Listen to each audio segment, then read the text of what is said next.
ఓం నమ శివాయ నమ. జాయ్ పరబ్రహ్మ పరమాత్మ నమ. జగత్తుత్పత్తి స్థితి ఫలయ బ్రహ్మ హరిహరాయ త్రిగుణాత్మే సర్వగౌతిగామి దర్శ దర్శ దత్తాత్రేయ నమసంతిని సిద్ధి కురు కురు కురు కురు స్వహ. ప్రజలందరికీ నమస్కారము.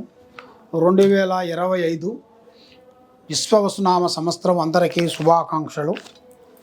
ఈ ఏప్రిల్ మాసం 15వ తారీఖు నుంచి 30వ తారీఖు వరకు ఈ 12 రాసులకి స్థితిగతులు ఎలా ఉన్నాయి, యోగ నక్షత్రం ఎలాగుంది, ధనప్రాప్తి యోగం ఎలాగుంది అనేది, ఈ రాశిలో ఉండవలసిన వాళ్ళందరికీ ఎలా ఉండవు అనేది ఇప్పుడు మనము చెప్పబోతున్నాము.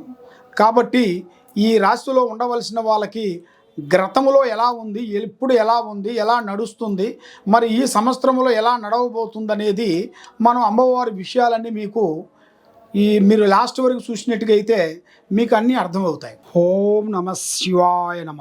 తులరాశి ఫలితాలు. ఈ తులరాశిలో ఉండవలసిన వాళ్ళందరికీ చిత్తా నక్షత్రము 3-4 పాదములు అనగా, స్వాతి నక్షత్రము 1-2-3-4 పాదములు అనగా, విశాఖ నక్షత్రము 1-2-3 పాదములు అనగా కలిస్తేనే తులరాశి ఫలితాలు.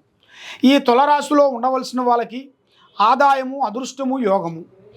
ఆదాయంలో చూస్తే 11%, ఖర్చు చూస్తే 5%, రాజపూజతో చూస్తే 2 భాగాలు, అవమానం చూస్తే 2. కాబట్టి వీళ్ళకి ధనప్రాప్తి యోగంలో చాలా వరకు బాగుంది. మరి ధనప్రాప్తి యోగం బాగా ఉందని ఏది పడితే అది కొనటం, ఏ వస్తువు పడితే అది చేయటం, ఏ బిజినెస్ పెడితే ఆ బిజినెస్ చేస్తే అభివృద్ధికి రాదు.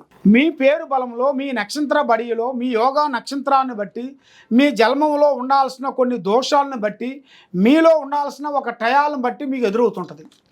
ఎన్నో రోజుల నుంచి మీకు రావాల్సిన ధనప్రాప్తి యోగం చేసే పనిలో, బిజినెస్లలో ఎన్నో రోజుల నుంచి రావాల్సింది ఆగిపోవటం, కానీ అది ఇప్పుడు మీకు మొదలైంది. అంటే అదృష్ట యోగం మొదలైంది. అంటే ఎన్నో రోజుల నుంచి మీరు కొన్ని సంవత్సరాల పాటు డబ్బు గురించి కానీ, ఒక వస్తువు గురించి కానీ, ఆహారం గురించి కానీ, ఒక పని గురించి కానీ ఎన్నో రోజుల నుంచి ఎన్నో బాధలు పడ్డారు మీరు. అలాంటిది ఆ బాధ తొలగిపోయే రోజు వచ్చేసింది. ఈ 15వ తారీఖు నుంచి 30వ తారీఖు లోపులో మీకు అద్భుతమైన విజయాలు, ధనప్రాప్తి యోగం అనేది విజయవంతంగా అయ్యే మార్గాలు ఉన్నాయి. కాబట్టి డబ్బుని ప్రేమించాలి.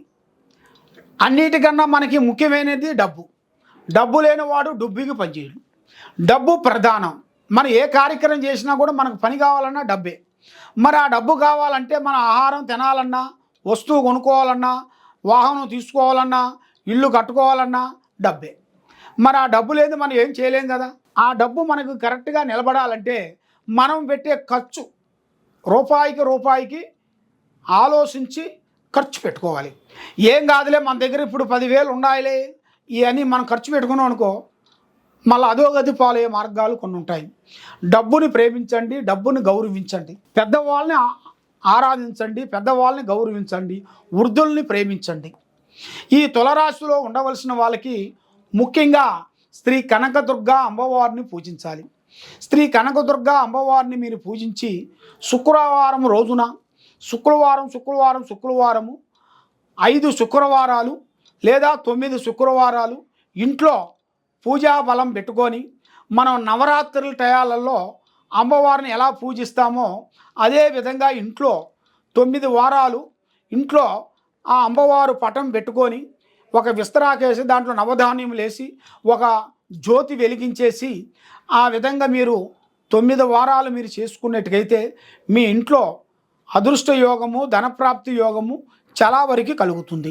మనశ్శాంతి ప్రాప్తి అనేది కలుగుతుంది. కాబట్టి దీంతో పాటు శ్రీ వెంకటేశ్వర స్వామిని కూడా మీరు పూజించాలి. ఆ వెంకటేశ్వర స్వామి శనివారము మీరు పూజాబలం చేసినట్టుగైతే తప్పకుండా మంచి శుభవార్తలు మీరు వింటారు.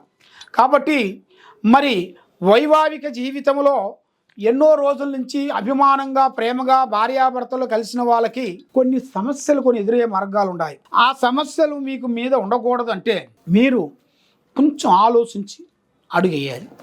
మరి నల్లటి వస్త్రములు కానీ, నల్లటి వాహనములు కానీ ధరించకూడదు. ఏ కార్యక్రమం చేసినా, ఏ పని చేసినా నిదానమే ప్రధానం. మరి వైవాహిక జీవితంలో విజయవంతంగా ఉంది.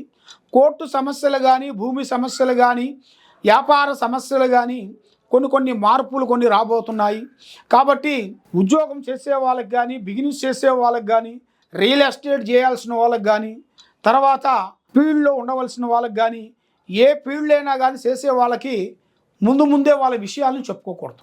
ముందే వాళ్ళ విషయాలను చెప్పుకున్న దాని వలన కొన్ని పనులు చేతికాడికి వస్తాయి, కొన్ని చేజారిపోతుంటాయి. కొంతమంది హెల్పింగ్ చేస్తూ అంటుంటారు, ఎవరు హెల్ప్ చేయరు, చేతికాడికి వస్తుంటారు, చేజారిపోతుంటారు.